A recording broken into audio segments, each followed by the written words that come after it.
Hi everyone, Thomas Hyman here, founder and CEO of Realty Partners, and I decided to record a quick training video session and post it on Facebook Workplace. I haven't quite figured out how to do a camera and screen share on Workplace simultaneously, and I'm probably going to also upload it to YouTube. And the session today has to do with life cycles. You know, there are life cycles in your own life. The baby is born, it grows up, it gets old, eventually dies. There are also life cycles in a business, and there are life cycles in an industry. And I want to just point out some of the things as they relate to the real estate industry, as well as they relate to Realty Partners specifically, and maybe even how it relates to your business. You know, everyone has a tendency to kind of stick their head in the sand and pretend things aren't changing, or they're changing at a very, very slow pace, and things will always stay the same, especially when you have something huge like an industry like the real estate industry, or a huge company like Coldwell Banker or Remax or Keller Williams. You know, how could anything ever happen to them? And so I just wanted to set the stage before going to here. On my blog, thomashyman.com, I wrote an article. I called it a Kodak moment for the real estate industry. And what prompted me to write that article, believe it or not, I wrote that article in the summer of 2015. The advent of a company called Xomi, which came onto the scene with a new lead generation strategy where they were charging a referral fee type of commission for the leads that they generated. And that was radically new at the time. And then, of course, everyone was already up in arms about Zillow and Trulia and so forth. And so the reason I called this maybe a Kodak moment for the real estate industry, because just as Kodak was an entity that literally ruled the photography market. Those of you old enough, you remember the 35 millimeter films. Back then, you had a camera, you put a film in it, you took it to the store to get it developed, and then you printed photos. And Kodak actually literally owned that industry. They were the largest. There were a couple of smaller players, Agfa and Fuji, but Kodak really owned that industry of photography. And what most people don't know is that Kodak actually invented the digital camera. And when Kodak invented the digital camera, they completely discounted it. They thought, well, you know what, this is never going to work. The quality isn't good enough. It's a gizmo. It's not for serious photographers, blah, blah, blah. And so they just tossed it aside.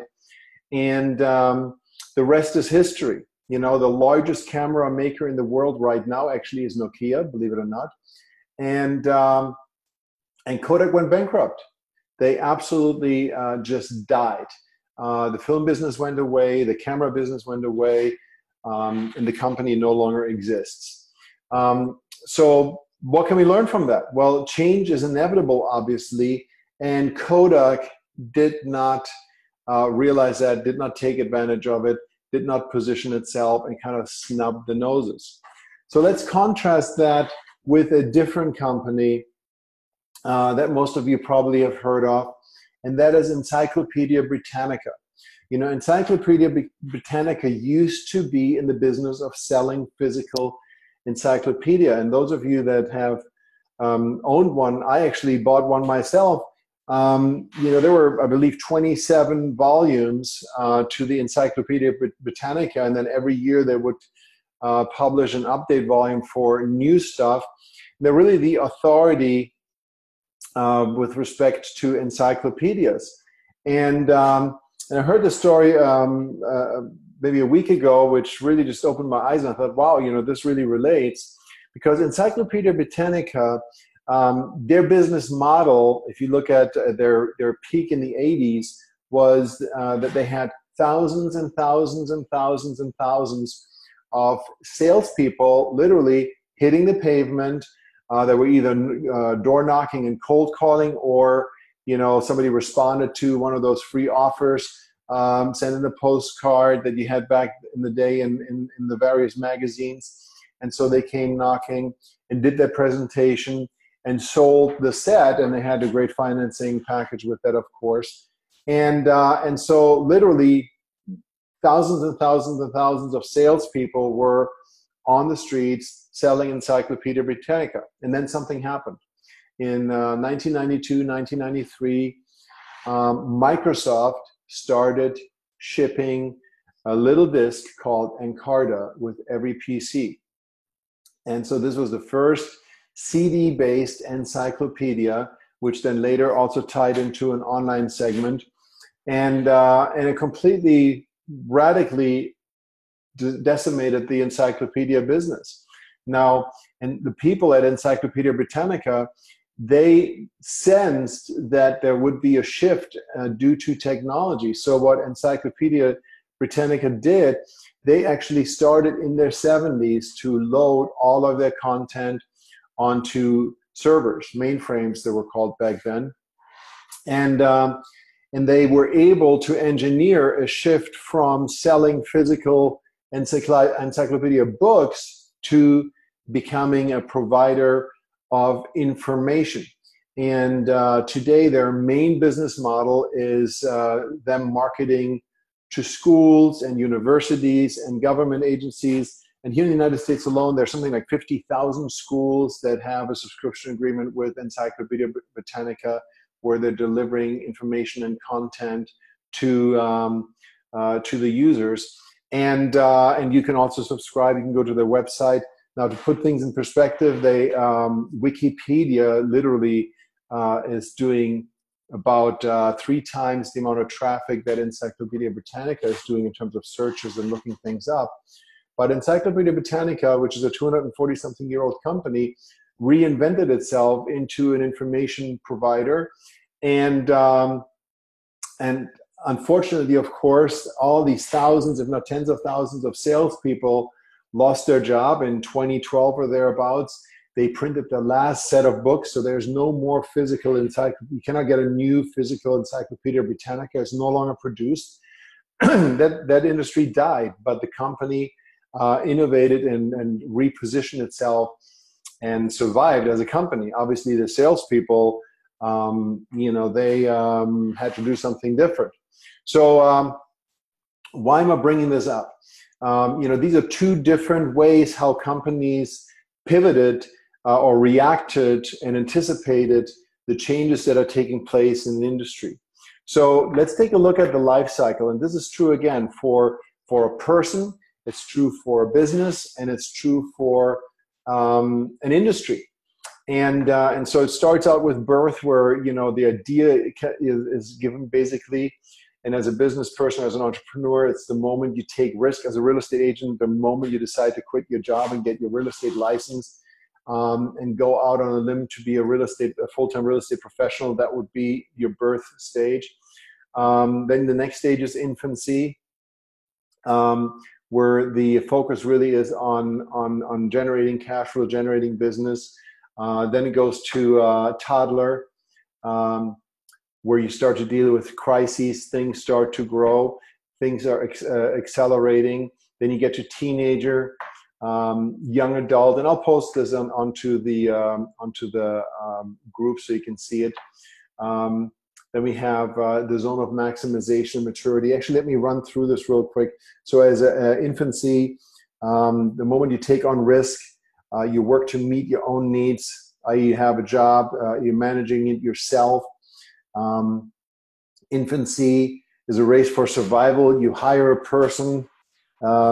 It's you, Inc. You're running the business. Your focus is on production, and cash flow is a significant challenge. The next step is toddler, management by crises. The business walks and talks on its own, and you've begun to build a management team. The business still relies on you, the founder, the owner, for all core decisions, and everything is accelerated, and cash flow is still a concern since obviously overhead is going up. The next stage is teenager, crisis created by management. You develop professional teams to manage the business. Cash flow is no longer a challenge. Growth has a focus on innovation and run out, and more means better. So you're really focusing on creating and growth. And go-go leaders don't attend meetings. You become overconfident as an entrepreneur, and trouble is imminent. The next stage is young adult, where you're beginning to anticipate your future. You make more committed choices. You limit what you focus on. You start to focus on systems. You redefine what success means long term. You have a rebirth of identity, and you settle down and get serious. And then the peak is your zone of maximization / maturity, where you're reaping the rewards. You develop a system for managing the business that allows you to consistently meet the needs of the community you serve, as well as yourself. And the business is now run by a management team. The organization knows who they are, and what they're not, and what they will do in the future. And sales and profits are continuing to grow. So that's the peak in any business, or in an industry for that matter. And then you start to have that slow decline. Your midlife evaluation, things begin to break down. Also as a person, you probably hear your peak maybe in your 40s, and you start to decline. Entropy has begun. You evaluate whether to rejuvenate or continue to age. And at this stage, you have to innovate, or you begin to die. And so, in our industry, and then you get down to aging, breakdown begins to accelerate, a state of denial. Problems aren't that big, and focus on how you are the victim. You begin to attack / blame, and talented people begin to leave. Then you have the institutionalization, where the organization is kept alive artificially through subsidization. And so let's take a look at that with respect to the real estate industry. I believe we are in this phase here, the aging. The industry as a whole is in a state of denial. We'll always need realtors. Well, we're needed because it's such a complicated transaction, and all of those things. And all these people that are trying to innovate new things, they're crazy, and maybe 1 in 100 people will use them, but the rest won't. Problems can't be that big, and you focus on how you're the victim. Evil Zillow, evil Trulia, all these evil companies that are charging you money for leads or injecting themselves into the transaction. And so this is really where we are as an industry. Just notice that. And but there's also a lot of innovation taking place, and I think in parallel you're going to see a rebirth of the industry. And if you take the financial services industry, for example, stockbrokers for the most part have gone away. You have companies like E-Trade and Ameritrade and Scottrade and all these companies where you can do your own trading.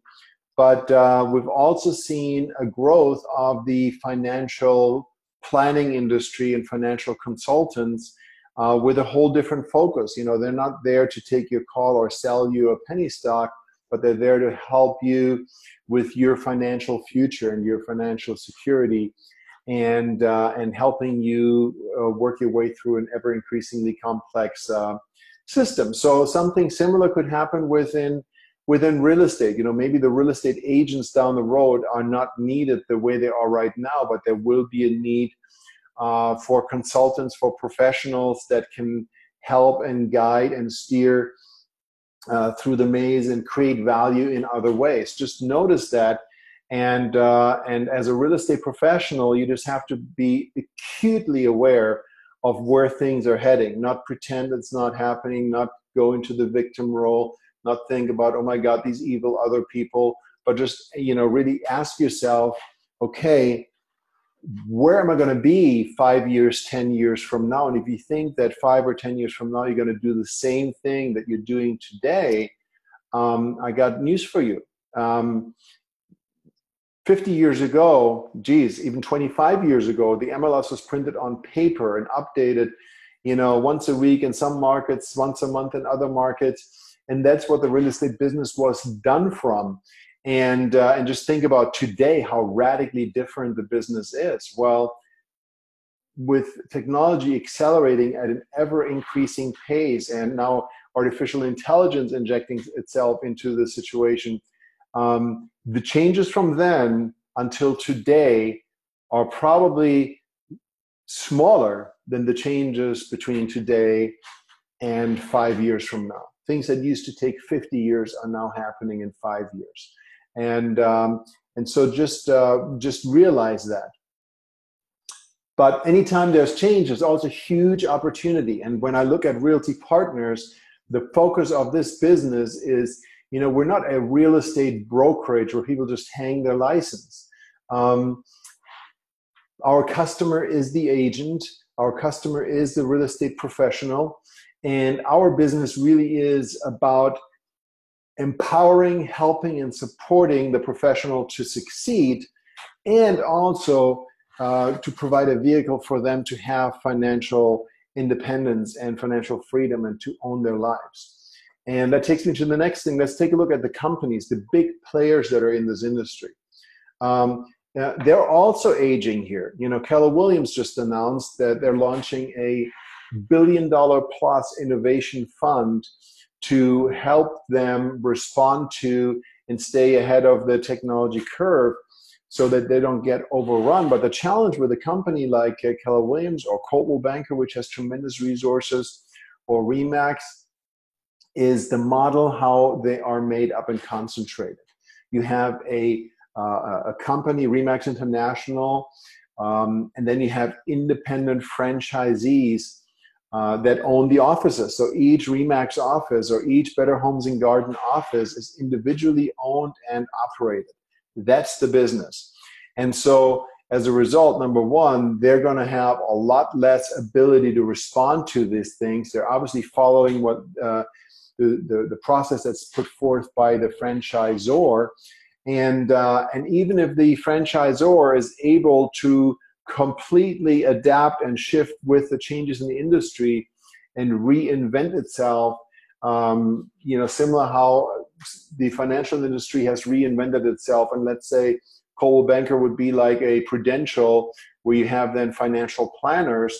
The individual agent is not going to benefit from that, because the individual agent, when Coldwell Banker goes from 48,000 agents down to maybe 5,000 agents, because the industry is shifting over the next 5-10 years, then maybe some of those 48,000 agents will be part of that group, but the rest of them will not. So with Realty Partners, we have a situation where the agents actually own the company, and that's a huge difference. Going back to Encyclopedia Britannica, if you were just a sales rep for Encyclopedia Britannica that got paid a commission when you made a sale, guess what? When that business shifted and got discontinued, you were out of a job and you were out of income. Now imagine if Encyclopedia Britannica would have been owned by their sales reps. If their sales reps had owned a big chunk of the company, maybe not even the majority, but just a big chunk of the company is still around. And so they would still be shareholders. They would still have a benefit in it. They may have had to, get into a different occupation, but they would still have that equity stake in the business. And so that's a fundamental difference with Realty Partners. And because Realty Partners is not licensing or franchising its business, because everything is done centrally, the benefits that the company as a whole will experience, and the shifts that we take advantage of and that we put ourselves before as a whole will benefit everyone. Now, another thing is, when you have a company that is up here, let's take RE/MAX is probably down here. Keller Williams is probably up here. And they're looking, somewhere between here, and they're looking hard to innovate. Realty Partners, really, we're in the infancy stage down here, and we're slowly moving into toddler. I think when we get to 100 plus agents, we're going to get into the toddler stage. When we get to 1,000 plus agents, we're going to go into the teenager stage. When we get to 10,000, or abouts, we'll probably go to the young adult stage. and move on from there. So, but right now we're in the infancy stage, and the business is still, on one hand, still very fragile. And obviously, you see me do a lot of things for the business. We don't have a management team in place. We're in the process of right now hiring our first people. And but also, what happens down here is you have maximum flexibility. So we're really still like a startup. And as all these changes are taking place, we have the ability to be flexible and shift and adapt and grow with the flow. You know, if there's a new technology platform, if there's a different technology platform, we can pivot on a dime. You know, we could right now, let's say, if there was a company XYZ that came along that blew Commissions Inc. away, we could on a dime pivot and say, you know what, starting the first of next month, we're going to roll out XYZ. And you cannot do that when you have a company the size of a Remax. You know, to make any kind of shift or pivot is very painful, very difficult, very long process, not an instant process like you have when you're down here in the infancy stage and still even at the toddler stage. So that's a huge, huge, huge benefit that we have as an organization. So on one hand, we may not have all the nice fancy bells and whistles that some of these old dinosaurs have, but we do have flexibility, and flexibility is power in an industry that is rapidly, rapidly, rapidly changing. So don't be surprised if some of the big players, companies like Remax, may be extinct 5 years from now. It's very, very possible. Just think back here about Kodak, and I'm going to link this in the comments, and I invite you to read it. And then you have the Encyclopedia Britannica. Who will be a Britannica? Who will be a Kodak? We don't know, but the problem is, and the opportunity for us, if we are Britannica, our agents benefit from that because they own the business. If Remax becomes a Britannica, then their franchisees are going to benefit from it, but most agents will not because they have zero ownership interest. They're a sales rep. They're like the salesperson that hit the pavement for Britannica. You could have been an awesome salesperson. You could have made $20,000 a month. But when that business collapsed and shifted, that income stream was gone. So anyhow, thank you so much for tuning in. And I'm going to continue to post these type of trainings from time to time. I'm going to post this on Workplace as well as on our YouTube channel, and maybe even email something out. And if you're not subscribed to our YouTube channel yet, please go there. It's youtube.com/Realty Partners LLC. And there's a little alarm bell symbol. You can click on that and you'll be notified automatically anytime a new video is uploaded. Thanks so much, and make it a wonderful day.